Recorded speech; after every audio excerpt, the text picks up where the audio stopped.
This week on The Futurists, Peter Hinssen is back. We now live in a world where, you have so much techno-optimism, and I think we all share a lot of that. But at the same time, there is more confusion, there is more disinformation, there is more uncertainty than ever before.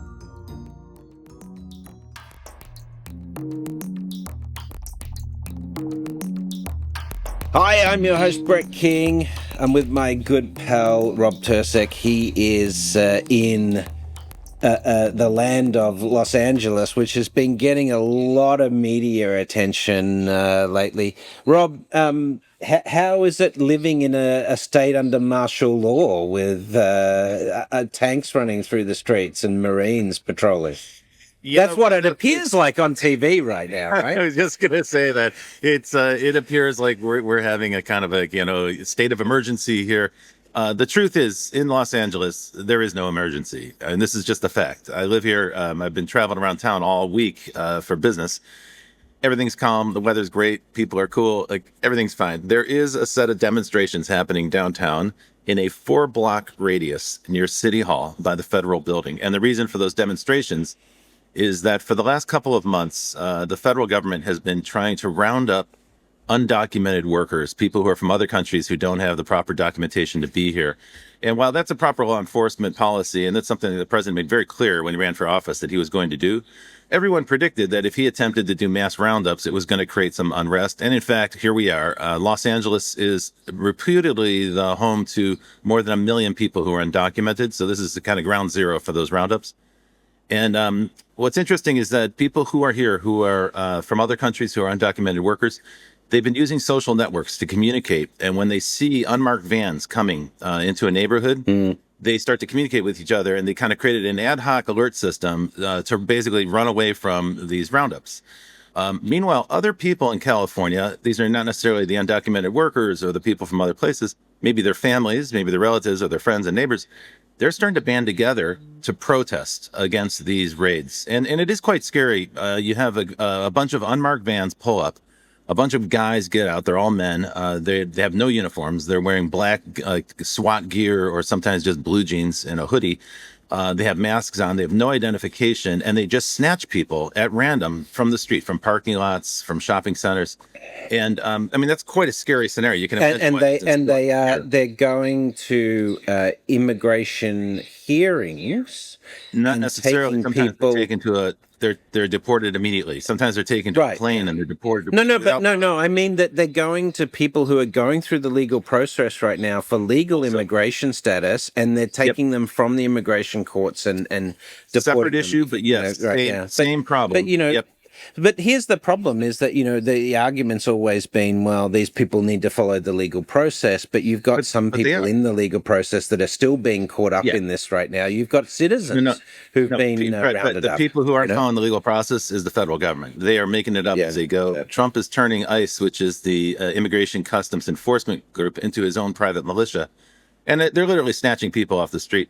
Needless to say, there's a lot of anxiety and fear from that. Not from the immigrants, and certainly not from the demonstrations, but from the federal government's intrusion into neighborhoods and snatching people on the sidewalks. So in a town not too far from LA, a town called Paramount, it's 16 miles away, but it's definitely not in the city of Los Angeles. There was a big showdown where people came out in the street and they started to chase away these ICE officers from the Immigration Authority. For that reason, that's been the pretext for Donald Trump to send in the militia into the city of Los Angeles, which has nothing to do with any of this. And so now he's deputized the state National Guard, the California National Guard. The president, without really proper authority, has deputized the National Guard. He sent these troops in to surround City Hall, to surround the federal building, and so on. Now, of course, that's a magnet for protesters. So now we do have the conflict, but it's kind of an engineered conflict. And candidly, the pictures you've seen on TV, somebody called 2 Waymo cars and set them on fire. So that's good video for television, but it's 2 cars. It's not like 1,000 cars. The reason I'm saying that is our politicians on the political right in the United States are on the news every day saying that LA is a hellhole. There's an insurrection. There's a war zone. It's civil unrest. It's worse than the Rodney King riots. All of that is untrue. I'm here. And I can tell you, it's a peaceful town. There's a small protest, a few thousand people max, most of the time fewer than that. And then the funniest irony of all is there's controversy about the use of the National Guard troops. So in fact, they're not able to engage. They're just standing in a line around the federal building. And we have the Los Angeles Police Department, the local law enforcement, is protecting the National Guard. And the local law enforcement, crazy. they have to show that they've got muscle, so that they're getting really aggressive to prove to the president so that he can't claim that we're not doing anything, that our city is incompetent, or they're coming out extra strong. They're using grenades, tear gas, and so forth. So they're actually provoking this crowd. And so naturally things are getting tense. Now here's where it gets worse. I wonder why Trump and Elon Musk to other like cities, a distraction from their previous blow up the week before, right? That's 100% correct. Cynical. But so look, because Trump is the viewed as taco, right? He can't stick to anything for more than a week, and his policies aren't working. So it's a distraction. It's working for him because his fans love this kind of conflict. I don't get I don't get the thinking behind this. So much of the U.S. economy so fundamentally relies on this class of labor that it would be a unmitigated disaster if they were even partially successful at this. But I mean, the GOP's been talking about this for a while, so I guess it's going to be a bit of FAFO, right? But you've got two trends. There's an anti-immigrant group, right? But there's also this is great theater that distracts people from some of the really heinous things that the Trump administration is doing, and it kind of shifts the blame to somebody else. Let's not get too political on the show, Robin. Remember, we got a global audience. Fine. But fair enough. But look, the whole point here is this is a great prelude to introduce our guest this week, because what we have here are the classic elements of a disinformation campaign, politicians who are saying one thing, doing something else. The pressures of immigration, which are not going to be solved necessarily by politics alone. You can't deport 8 million people from any country. So we have all these dynamics intersecting in a most inflammatory fashion, and that creates a great deal of uncertainty, economic uncertainty. Even families are uncertain about their future in the United States. And with that in mind, let's introduce our guest. So it's great to have a guest back. Peter Hinssen joined us a few months back in an earlier season of The Futurists. We're so happy to have you back. And Peter, you've written a book on this very topic. You've written a book not on immigration, not on politics, but on uncertainty. Is this Peter? Is this tied to sort of the Heisenberg uncertainty principle, or in a way? I do a lot of parallels with physics, so I wanted to put it out there. But I mean, that's certainly the title, right? I mean, the title is called the uncertainty principle, and in physics, you can measure exactly where a particle is, but then you don't actually know how fast it's going, or you can measure exactly how fast it's going, but then you have no idea where it is. And that kind of is, I think, the situation that many companies, many organizations are in right now. I mean, when they think they've figured out one thing, then they're completely unsure about something else. And how do you actually make strategy in a world where that uncertainty becomes the norm? That's the whole idea of the book. I always was a bit of a fan. The reason it was so easy for me to remember the Heisenberg uncertainty principle was because of the Star Trek transporters. To get around that problem, they had Heisenberg compensators. Do you remember that? Exactly. God, anyway. You got to love the script writers of Star Trek. No. But I wrote a little of that here. Yeah, I wrote the book because the first book I ever wrote was called The New Normal, and I deeply regret that book. Because I thought it was, I don't know, I thought it was a sexy title 15 years ago, and now I can't stand it anymore. It was. Now you do never normal, right? You talk about the never normal, right? Exactly. I mean, when I wrote that book, The New Normal, people said, "Oh, what's the new normal?" And then I thought, "Oh, maybe I was wrong. Maybe it's not digital." Because I wrote the book, Digital is the New Normal. And then I thought, I was wrong. It's networks. And then I wrote a book called The Network Always Wins. And then after that book, people said, "Okay, what's the new normal?" And then I thought, And then after a while, but you start to end up with a lot of news in your title. Exactly, right? Yeah. And then I realized... Well, you could have done the Ray Kurzweil approach, the newer normal, right? The newer normal, yeah. I started talking about the never normal a lot in the last couple of years. And I think certainly after COVID, I mean, there's liminality narrative out there, which I fundamentally think is wrong. So the idea of liminality is that, we're on a bridge, right? And we've abandoned the old. The old's gone. I mean, we can't go back to the old. And we don't know what the new is going to be. And we're like in between. It's like a rite of passage kind of thing. And there's a lot of people who talk about liminality nowadays days. And I don't think so. I don't think this is, we just have to wait until the new arrives and there we are. I think we have to get used to a world of constant change. And that uncertainty is something we're going to have to figure out as companies how to deal with that. And that's why, I talked about the never normal, but I didn't want to write a book, The Never Normal, but I wanted to write a book about how to really use that and leverage that. And that is really what the uncertainty principle is all about. Okay, so I'm living in a city where like everything we read about is not true. And the facts on the ground do seem to be changing, but we can't get the right information because what they're reporting is entirely biased. How do you deal with that? There's uncertainty and kind of like uncertainty cubed, I would say. What's your prescription? What's the solution? Well, I mean, it is fascinating in a world where we have so much access to networked information that it is still so incredibly unclear what is really going on. I mean, I loved your perspective. Yeah, I listened to a wonderful podcast on the Daily where the Governor Newsom was talking to, the New York Times, and basically echoing exactly what you said, but if you look at Fox News, that is a completely different picture. Yeah, and two different worlds. That's right. And this is really ironic in a world with so much connectivity, but we see it all the time, right? I mean, look at the war in Ukraine. Do we have any idea what is really going on? Yeah. No, we don't. With more networks, with more pipes, with more bandwidth than ever before, we have no idea what is really going on. Yeah. And I think that is one of the strangest things that I have observed. I've been in IT for 30 years, and I don't know if you. So let me a little tangent here, but I think you're going to love this. So last night I was thinking. I was actually dreaming of something, and I found this. I was dreaming of this. So this is Time Magazine, special issue in 1995. Welcome to cyberspace. You were dreaming about that. Yeah, I was dreaming about that because this is actually a really important document because when I graduated as a young engineer in 1993, I worked for Alcatel, and then I quit my job because of this article, right? Mm-hmm. I mean, this was the special issue 1995, Welcome to Cyberspace. And I was reading this and I thought, oh my God, the world is going to change as a result of this. I want to be part of this, right? Yeah. I quit my job and I started my first startup because of this.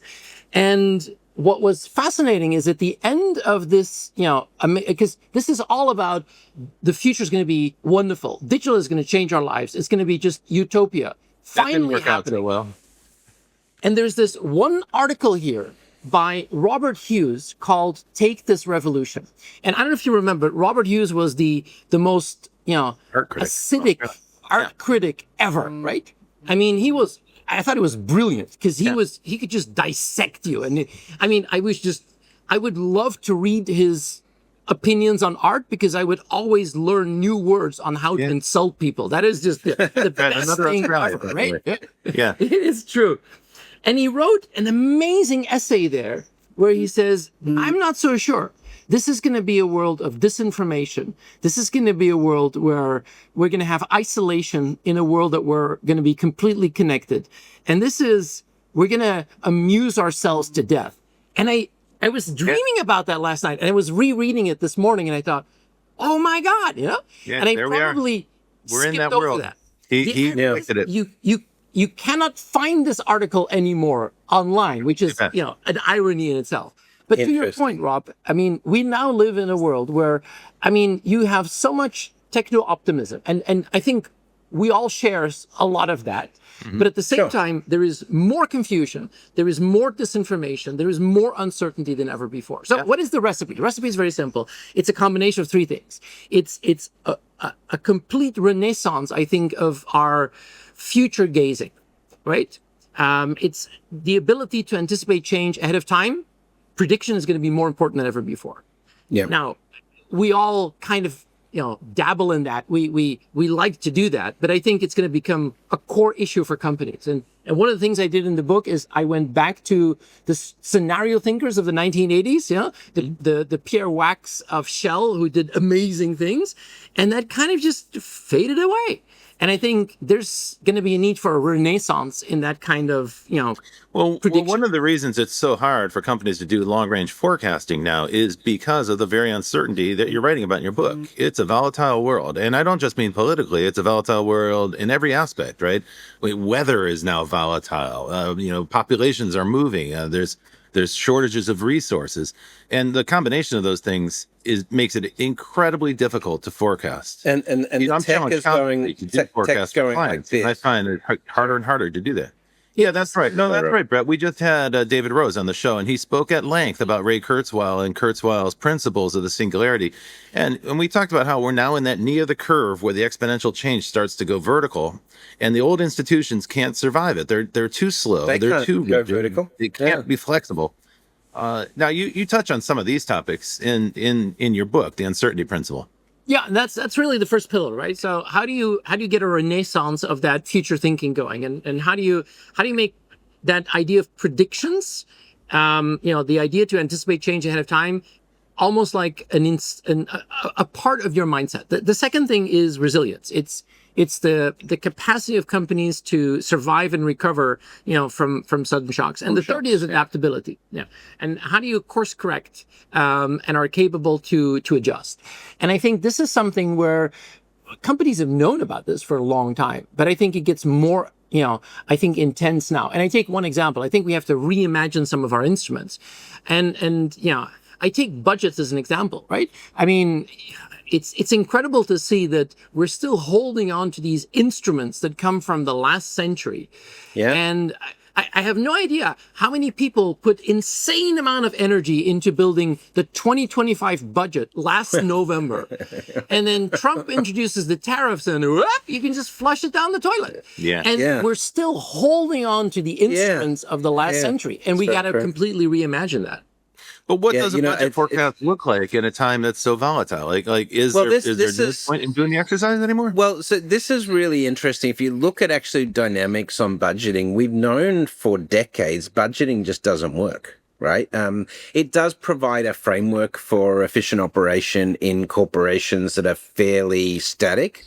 But, for example, the percentage of households in the West who can use budgeting successfully to save money is like less than 15% of the population. It just, as a tool, it just generally doesn't work for forecasting and managing future expenses and therefore savings, right? So, you wonder, households. why? Let's go back to businesses. But in business, it's pretty much the method same. of allocating. You have to allocate resources, right? You can't. So can't there's just wing it. performance-based budgeting, and there's activity-based costing and things like that. There are newer mechanisms, particularly in the manufacturing sector, that have come in that give you some element of control over these things. But you basically work off, these are the base operational costs, and the other costs of the business can ebb and flow depending on performance of different product sectors, segmentation, and so forth. That's the that's the solution. My company, that's there now.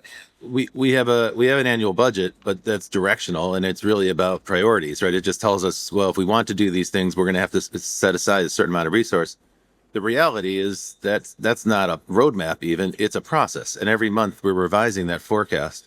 So I think the ability to project out for more than a year is very, very difficult in the circumstances, particularly with the tariffs and the changes that are happening politically right now.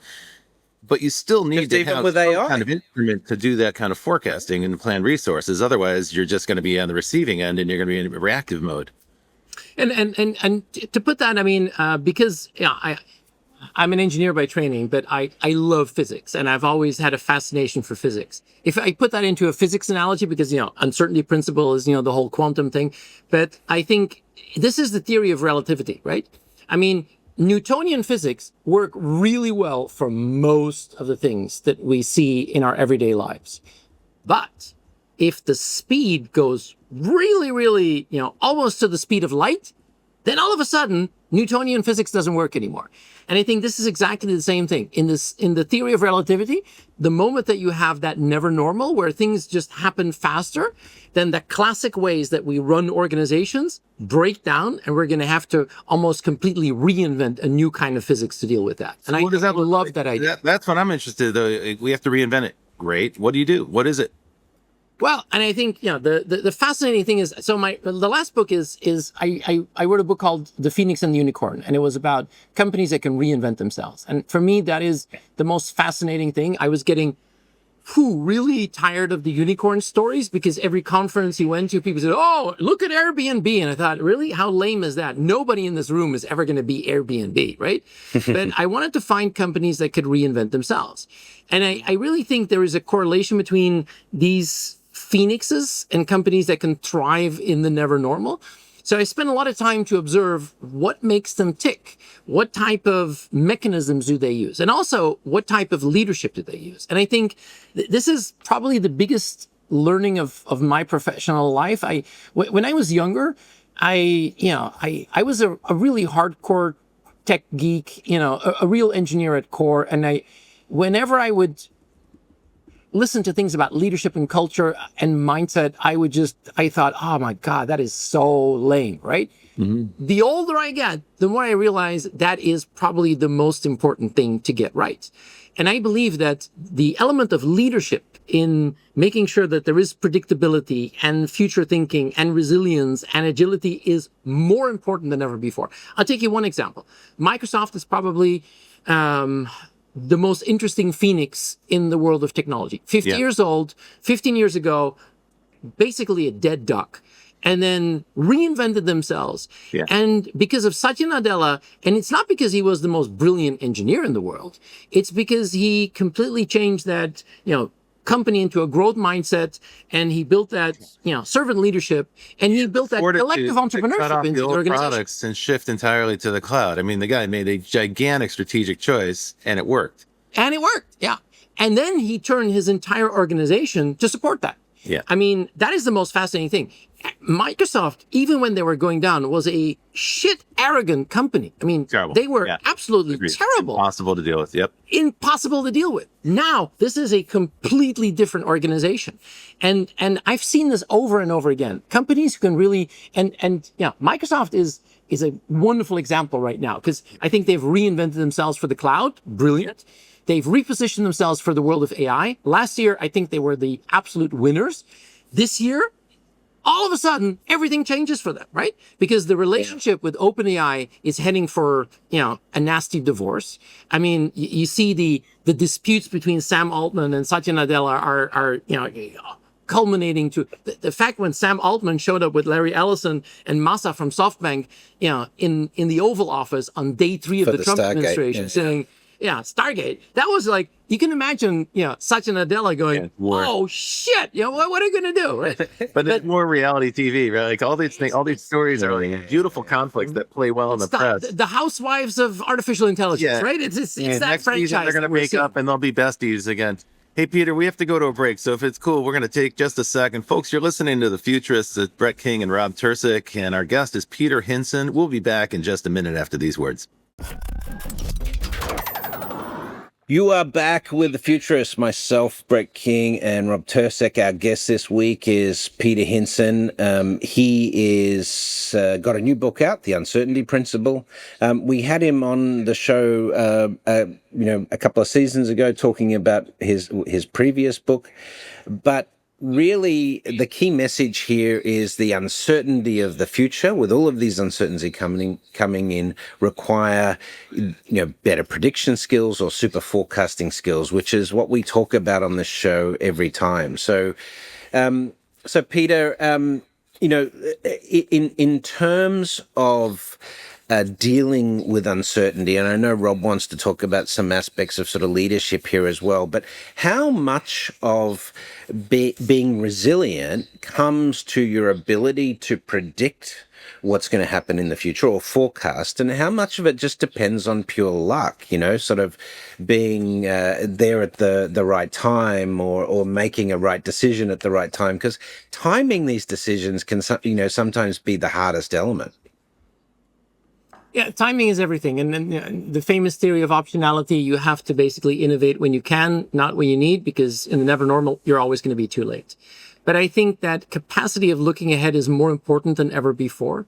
So, to make it really tangible, I mean, I've been talking about the day after tomorrow for a while. Very simple model. How much time do you spend on today, tomorrow, day after tomorrow? Today's the hundreds of emails you get, the Slack channels. I mean, the overload of information drags down, our productivity. Tomorrow is classically next year's budget or, the forecast of next quarter. But the day after tomorrow are the things that could change the rule of the game. How much time do you spend on that? And the classic answer is 70-20-10. And I think if that will be true, I would be very happy. Reality is 93-7-0. And you see that in the never normal, with so much going on, we just get dragged down by our today, and we have to find a discipline to actually make sure that the day after tomorrow is there. So when I go to a board, I always ask them a very simple question. Are you spending at least 10% of your time on the day after tomorrow? And if not, you're not going to survive in the never normal. I mean, let's break that down for the people who are listening, because I want to make sure they didn't miss that point. This is what we talked about in the previous podcast that you were on, but it's a really important point. So you're saying most people are preoccupied with today, and you think the optimal formula is about 70% of your time should be today, and the remainder should be about thinking about the future, and 10% of that at least should be about the long-term future. But the reality, what you just said, the reality is people spend 95% of their time reacting to the incoming stuff that's in your inbox and in your Slack and other places. And you're not really able to forecast or really even take any forward action. You're stuck in that reactive loop. Yeah. Okay, go ahead. I'm sorry to butt in there. I just want to make sure the people who are listening to the show get. No, thanks, Rob. And even dragged down by the shit of yesterday, which is typically what is the worst cleaning of the up worst. the mess. Yeah, that's right. Cleaning up the mess. And I think that the fact that you need to build an ambidextrous organization which can do both is important. But the day after tomorrow is something that I have found is like a really nice. Would love to spend more time, but you don't. And how many times have you guys been involved in the strategic offsites of a company where you get invited, typically in a wonderful location, in a great resort with amazing food, with amazing, dinners and wines. And once a year, they spend some time to think about, the strategic far future. Yeah. That's not enough anymore. That is not going to cut it anymore. And I think this is a very simple thing. It's carving out the discipline, because if you don't do that, you will never build that muscle to be able to think about that day after tomorrow. Let me respond to that, just because this is a real important topic for me. So when I do those kind of strategic offsites for organizations, I've found that a lot of companies are hierarchical still. It's a little surprising to me, but they're still very rigidly hierarchical in the sense that everybody's watching the CEO and the C team and reacting to them. And so what you get is kind of rote thinking. A lot of people might be present in those sessions, but they're really just watching a cue from their boss, and then they're going to respond accordingly. So I've gotten in the habit now of asking the CEO and the rest of the C-suite to step out of the room. Or if they really want to be in the room, okay, they can be, but they have to sit in the back of the room and not say anything. They have to sit in the back so people can't see their reaction. They can't read them. And then I said, watch what happens, because your next tier and the tier below that of leaders, these folks have tremendous insights. They know they're closer to the customer. They know what the real problems inside the machine are. And this is going to be an opportunity for you to just listen and take in the reality of your business. It always works, Peter. You don't really even need much of an agenda, because those people are brimming with ideas and they just want an opportunity to voice what's going on. So one of the problems I think we have is old business structures. We talked about in the first half, right? The forecasting process, the budgeting process, and I'm talking now about rigid hierarchies and so forth. What does a company look like? A company that's built to deal with uncertainty. What kind of organization would that be? Yeah, and I think you touch on a really important point, because one of the things that I love is I think we have built organizations now to actually do transformations. That's what we're really good at, because you establish that, there is a change, and let's look at the as is, then we figure out the to be, and then we go from here to there. This is what most companies are now brilliant at. Roadmap. But that is, I think, not going to work anymore in a world that is constantly changing. Right? And when you work with the technology vendors, I mean, the implementers, the the Capgeminis and the Accentures of this world, they have perfected that to a mechanism to go from as is to be, and everything from project management and Gantt charts and everything. That doesn't work anymore. Because we're going to have to build organizations that can adapt to a world that is never going to be normal. And that means, I think, fundamentally changes in mentality and culture. We've talked about that. In leadership, I think we're going to have to build that collective entrepreneurial mindset into the entire organization. But it's also going to mean that we're going to have to rethink some of those structures and mechanisms. We're going to have to rethink IT architectures, right? Look at the world of agentic AI right now, which is at the same time the biggest buzz I've ever seen, but also a complete rethinking of fluidity in IT architecture. The old silos are going to be broken up. The whole traditional package vendors are going to be scrambling to get people to still, pay their subscriptions, because we're going to take whatever we want and find a very fluid way to deal with that from an architectural point of view. For me, agentic AI is a perfect example of how to look at next generation architectures to support a never normal environment. And I think we're going to have to do that at every level of organizations in order to thrive. Yes, in a way, each person in the company gets tasked with building their own set of agents, and we're starting to see companies do that. Like, recently Shopify had issued an edict to all employees that they have to start working with an AI of their choice, ChatGPT or Claude, and to start there. Don't come to other people with questions. Don't come to other people for approval on a plan. Start with the AI. Next step is going to be build your own agent, right? Start to automate your own process. I'm doing this in my own company. Each department head has a task for this year to develop a plan to automate most of their business process. And actually what we're doing is we're changing our hiring plan accordingly, because we're going to hire significantly fewer people in 2026 because we're going to leverage AI to do that. But that is a great illustration of changing the organization to adapt. I've been through this process recently. We've got this AI startup that we're doing a funding round for. Our seed round, Rob, I've talked about a bit with you, this dental AI business where we use a smart toothbrush, Peter, with an intraoral camera where you can scan your teeth, take a video of your teeth, and we can detect cavities and tell you when you need to go to the dentist, right? Because the biggest problem is that people don't go to the dentist unless they've already got a problem, and then it's too late. But in that process of getting ready for the pitch, the entire team was using AI every day, and it really changed really significantly the volume of quality work that we were able to produce in a period of time for the investor stack. So, I've already seen working practices changing, but in larger, more traditional organizations, this is less rare. You tend to be a lot more agile as smaller organizations. Right? So, I'm sure you guys have the same thing. I mean, we can fantasize about this, and we can, put stuff in a book and it looks really good on paper, but you're always hoping to find companies who really do that, right? That's what I had with the Phoenix and Unicorn. And after I wrote the book, then all of a sudden you actually, it's almost like you start to find these phoenixes as well. I mean, I found more phoenixes after I wrote the book than while writing the book. And now the same thing with this uncertainty principle in the never normal. And just 2 weeks ago, I was in Istanbul and I had the chance to do a keynote there for one of the largest retail conferences. And by chance, I was contacted by one of the largest retailers in Turkey, but actually, global footprint. It's a company called LC Waikiki. I didn't really, I knew the brand, but I didn't know it. This is a $5 billion, retailer, active in dozens of countries. And I had a session with their top 300. And the night before I had a meeting with the CEO, and the founder CEO is, I think, 60 years old. And the first time I saw him, I thought, this is a guy 60 years old, and he said, I want to completely transform my organization into an AI organization. And he had me there, right? I thought, really? Yep. Wow. This is the founder.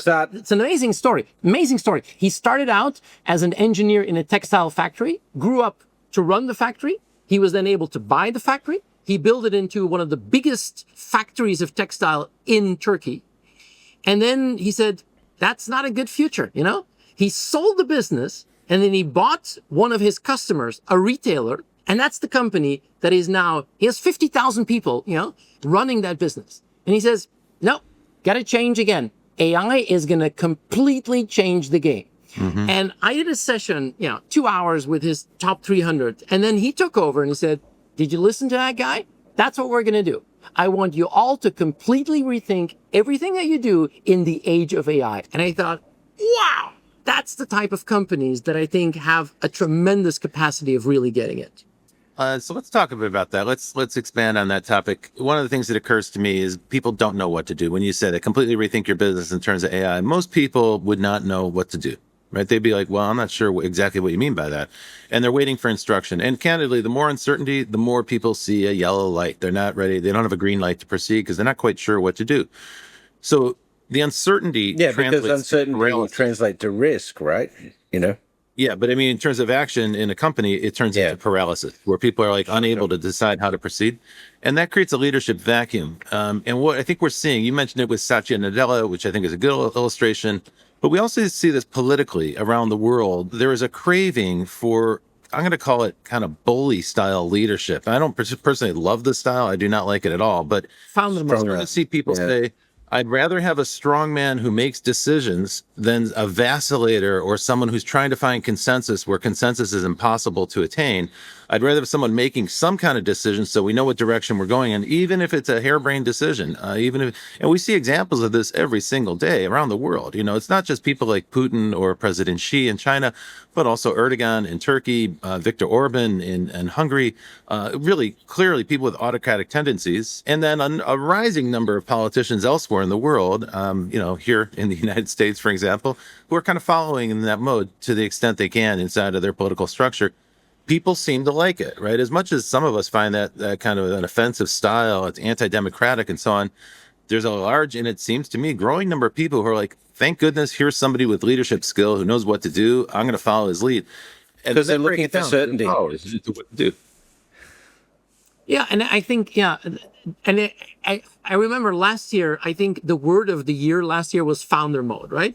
I mean, that was all of a sudden that whole rhetoric, I think it came from Y Combinator, where they looked at Brian Chesney and what he did and that's right. How he said, I founded a company, was great. Then I hired a bunch of managers. It went completely pear-shaped and I had to take over as founder mode. And that was like, oh, it's like a new thing. No, I mean, I'm in an Apple chapel. I built a shrine to Steve Jobs, and he was a horrible guy, right? Yeah. But he was probably one of the best leaders. I mean, when you look at the people who worked for him during the creation of the Macintosh, they said he was terrible. He was absolutely horrible. But he made us do things that, we knew we were doing greatness. But he was a terrible man, but a great leader. And he was reminds me of someone else we're seeing in the space, he was the ultimate founder. Yeah. And I think what we're now seeing is, I think that new style of leadership that we're going to need for that never normal. I'm not saying you have to be a bully, but I think you have to, I think the leadership qualities are more important than ever before. I've been teaching at London Business School for 15 years. I got in there 15 years ago because there was a guy there called Robert Goffey, and he was the associate dean at the time. And he brought me in, and he was a professor of organizational behavior. And I remember thinking, what does that even mean, right? And he wrote a book, and the book was called Why Should Anyone Be Led by You? And I've seen him do this multiple times. He would walk into a boardroom, and he would ask that very simple question to a room full of very, very distinguished people. He would say, why the hell would anybody in this company be led by you? Mm-hmm. And then you saw these people with enormous accolades looking down at their feet and thinking, oh my God, I hope he doesn't pick on me, right? I honestly think that leadership is more important than ever before in this never normal. And Satya Nadella has a style of leadership, but I think he is also a very, very ruthless leader. He knows exactly what he wants. Yeah. He's not just a nice guy where everything flourishes. He has a very clear plan. And I think that capability is more important than ever before. Okay, but a moment ago you said you don't necessarily think it needs to be a bully to be a leader in this uncertainty space. You don't necessarily need to be a bully, but now you're pointing out people who, frankly, sound like bullies. So tell me what the alternative is. So that idea, what we talked about earlier, that collective entrepreneurship, that collective leadership, I think that is something which is crucial. I think it's capable of, Satya Nadella is a great example. Doug McMillan from Walmart is another good example. Doug has been transforming Walmart from a retailer that was going down into a really strong competitor, to Amazon, battling it out with Amazon out there. And Doug is a visionary leader. He is capable of really understanding where to go because he led Walmart in China and in India. He knows how retail is changing. But he's not just, telling people what to do. He's building that collective entrepreneurship into that leadership of Walmart. And I think this is what I've seen over and over again with these companies. It's not just you need a clear vision of where you're going. I think that North Star is more important than ever before. And I think it's that combination which you can then build a consensus and build, something in the organization that really, really is capable of getting everybody on board. It's the old saying, right? You're not a leader unless you have followers. I think creating that followers is more important than ever before. Let me see if I can recap what you're saying for our audience. So it's not necessarily about bullying people or browbeating them into submission. That's sometimes what it looks like in politics because they're dealing with opposition parties who they're trying to delegitimize. But in business, that's not necessarily going to work. You have to build consensus. So the leadership qualities then are, don't tell people how to do their job. Hire great people. Tell them what to do. Give them a direction. You said a North Star. And the second characteristic is you've got to have the charisma to encourage people to sell that idea, to prove to them, demonstrate to them why they must achieve it. Let them figure out how to get it done. So you tell them the what and the why and let them do the how. Clear direction organizationally, but leave people to do the creative stuff. So in the remaining time, what we love to try to do is forecast. And if you don't mind, we'd love to put you on the spot and say, tell us a little bit about the future 20 years from now, 25 years out. What does this look like? Because my sense right now is it's going to be more volatile. Change is going to be happening faster and faster. We're going to have delegated more and more of our responsibility to machines. And that creates its own kind of uncertainty loop. What does the world look like for you, Peter, 20 years out? Well, I wanted to put that in the book as well. So I'm a big Douglas Adams fan, as you probably expect.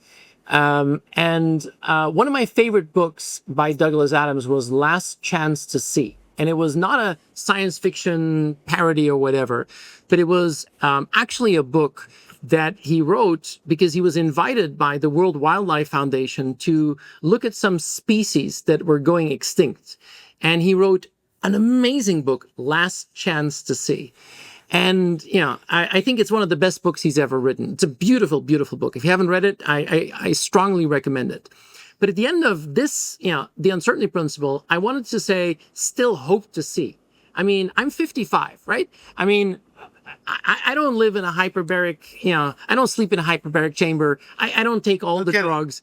Yeah. So I'm probably not going to I'm not going to live to be 700 years old, right? So there is a finite element to all of this. So I wanted to, basically ended my book, write a chapter, still hope to see. What do I still hope to see now at the age of 55? So when you ask that question, it's right up there. And I think for me, it's two things that I'm really deeply fascinated by. I think there's the whole rhetoric about, AGI. And I think we're getting to the point where it's not an if anymore, but a when type of discussion. I mean, the last Google I.O., you had Sergey Brin saying, oh, it's going to be just before 2030. And you said, and Demis Hassabis said, oh, just after 2030. I mean, for AGI. For AGI. Yeah, right? But it doesn't really matter, right? Because, the level of sophistication of these new models means that they can beat any human in any cognitive test. So why do you need AGI to be the measure of disruption? It's gonna be disruptive far before we have AGI.